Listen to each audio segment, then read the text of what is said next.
Olá, meus amigos, muito bom dia, tudo bem com vocês? Estamos juntos mais uma vez para mais um vídeo, como fazemos todos os domingos, sempre falando de um capítulo específico da Bíblia. E hoje nós chegamos no 38º capítulo do livro de Gênesis. Eu convido a você que ainda não fez sua inscrição em nosso canal, no YouTube, canal Antônio Lima Braga Júnior. Faça a sua inscrição, clique no sininho para receber notificações de novos vídeos, e aí você será notificado todas as vezes que eu postar novos vídeos. Também estamos no Instagram e no Facebook, sendo que no Facebook, durante a semana, eu posto o texto todinho para você ir nos acompanhando também. Temos vídeos curtos também todos os dias pela manhã nessas plataformas e você também pode ir lendo conosco, tá bom? Vamos lá. Capítulo 38 do livro de Gênesis. Aqui é apresentado a história de Judá e Tamar, que é um episódio surpreendente que interrompe a narrativa da história de José, que nós iniciamos na semana passada. Judá era o quarto filho de Jacó. Sua mãe era Lia e Tamar, sua nora, que era viúva de 2 dos seus primeiros filhos. Mesmo interrompendo a história de José por um momento, o texto faz parte da revelação de Deus e carrega lições profundas para a vida pessoal. A trajetória de Judá e a realidade das escolhas. Após o episódio da venda de seu irmão José e a encenação que eles fizeram com seus irmãos para seu pai Jacó, afirmando que um animal silvestre havia matado José, Judá se afasta dos seus irmãos e se estabelece entre os cananeus. Ele se casa com a filha de um homem chamado Sua, ou Suá, e tem 3 filhos, Onã e Selá. O texto não explica por que Judá se distancia da família, mas o fato é que esse afastamento o coloca em um ambiente onde suas decisões passam a ser moldadas por valores diferentes daqueles que Deus havia revelado a Abraão, a Isaque e a seu pai Jacó.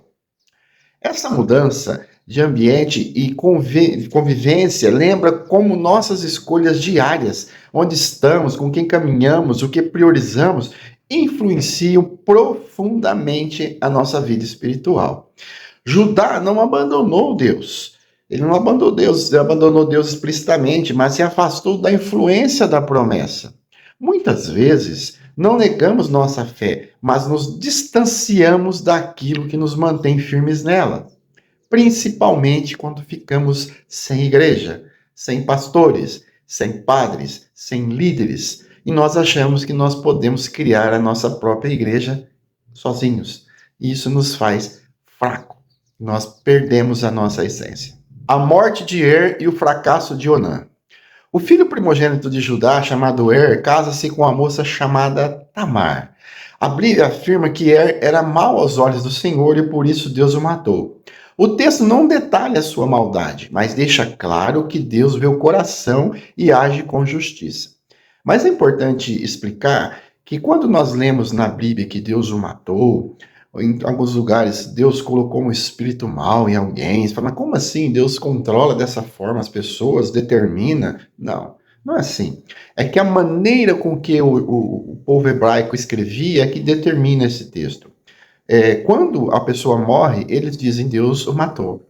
Quando algo acontece, ele diz Deus assim fez. Né? E dessa forma, ficam, né, na nossa tradução falando, nossa, mas Deus fez isso? Na verdade, Deus simplesmente nos dá a oportunidade do livre-arbítrio e nossa consequência, nossa maneira de ser, é que determina o nosso destino. Depois disso, Judá ordena que Onã, que era o segundo filho, cumpra o costume do levirato, gerando descendência para seu irmão falecido. Mas que palavra é essa, levirato? Era um costume comum em diversas culturas que ainda existe, onde o irmão de um falecido tinha que casar-se com a viúva para garantir a descendência.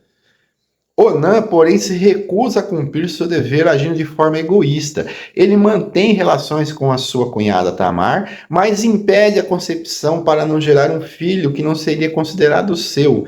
Ele ejacula seu sêmen fora da mulher durante a relação. Essa atitude também é julgada por Deus, que o mata.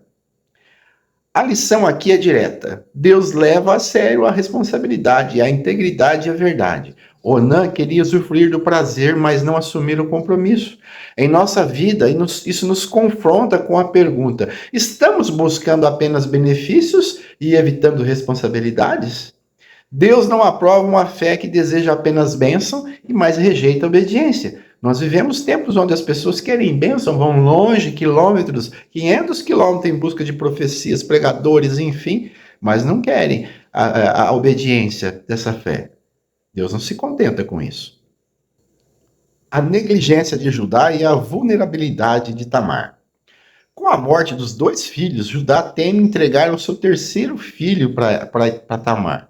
Ele promete que fará quando o seu terceiro filho, chamado Selá, estiver moço, mas não cumpre a promessa. Tamar permanece viúva, esperando uma promessa de Judá que não tinha a intenção de realizar. A Bíblia mostra Tamar como alguém injustiçada, à margem por decisões alheias. Ela não é apresentada como uma pecadora ou manipuladora. O texto apenas descreve sua situação e suas ações. Isso nos lembra que muitas vezes pessoas sofrem não por suas escolhas, mas pela negligência e injustiça de outras. A Bíblia não ignora esses valores. A atitude de Tamar e o reconhecimento de Judá. Quando percebe que Judá não cumpriria sua palavra, Tamar toma uma atitude ousada. Disfarça-se como prostituta e se coloca no caminho de Judá. Ele, sem reconhecer quem era ela, se deita com ela e promete enviar um cabrito como pagamento, deixando consigo seu selo, seu cordão e o seu cajado como garantia. Mais tarde, quando Judá descobre que Tamar está grávida, ele ordena que ela seja queimada por imoralidade. Porém, Tamar envia os objetos que ele havia deixado com ela, revelando que o pai da criança era ele próprio. Confrontando com sua hipocrisia, Judá declara: ela é mais justa do que eu. Esse momento é central. Judá reconhece sua falha, sua injustiça e a sua responsabilidade. Ele não tenta se justificar, ele admite a verdade. Essa atitude é profundamente transformadora. A Bíblia não mostra Judá como perfeito, mas como alguém capaz de reconhecer o seu erro. Isso nos ensina que Deus não exige perfeição, porque nós não somos perfeitos, mas Ele exige sinceridade e arrependimento. O caminho da restauração começa quando reconhecemos nossa culpa diante de Deus e das pessoas. O nascimento de Pérez e Zerá. Deus age apesar das falhas humanas. Tamar dá à luz a gêmeos, Pérez e Zerá. Durante o parto, Zerá estende a mão primeiro, mas Pérez nasce antes. O texto destaca esse detalhe porque Pérez se torna ancestral direto de Davi e posteriormente de Jesus Cristo, conforme está lá em Ruth 4, 18 e 22 e também em Mateus 1 e 3. Isso nos revela algo extraordinário. Deus usa histórias marcadas por falhas humanas, injustiças e situações complexas para cumprir seus propósitos eternos. A linhagem do Messias inclui Tamar, uma mulher estrangeira, viúva, injustiçada e envolvida em uma situação muito incomum. Isso mostra que Deus não é limitado pela fragilidade humana. Ele transforma o que parece quebrado em um instrumento de redenção.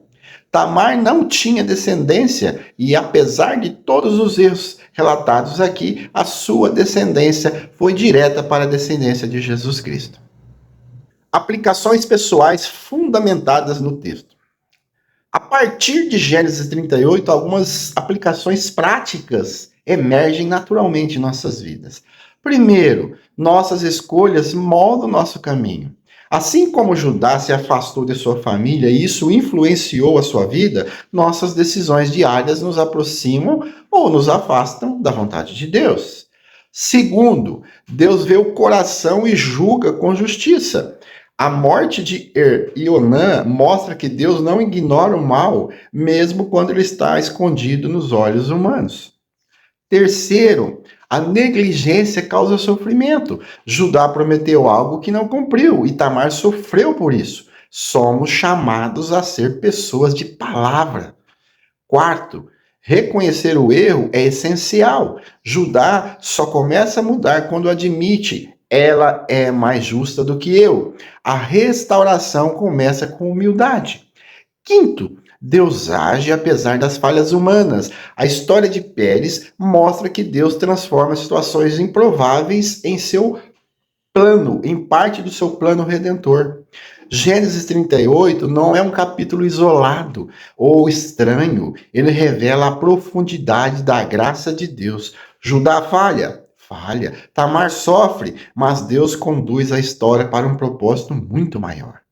Isso nos lembra que, mesmo quando nossas escolhas são imperfeitas ou quando somos feridos pelas injustiças, Deus continua agindo. Ele não nos abandona, sua promessa é eterna, ele não perde o controle e não nos deixa transformar em coisas ruins, ele transforma nossas vidas. A pergunta que fica é: em quais áreas da sua vida você percebe que precisa reconhecer os seus erros, assumir as suas responsabilidades e confiar que Deus está agindo, mesmo quando tudo parece confuso? Pense nisso. Um bom dia e que a paz do nosso Senhor Jesus Cristo esteja com todos.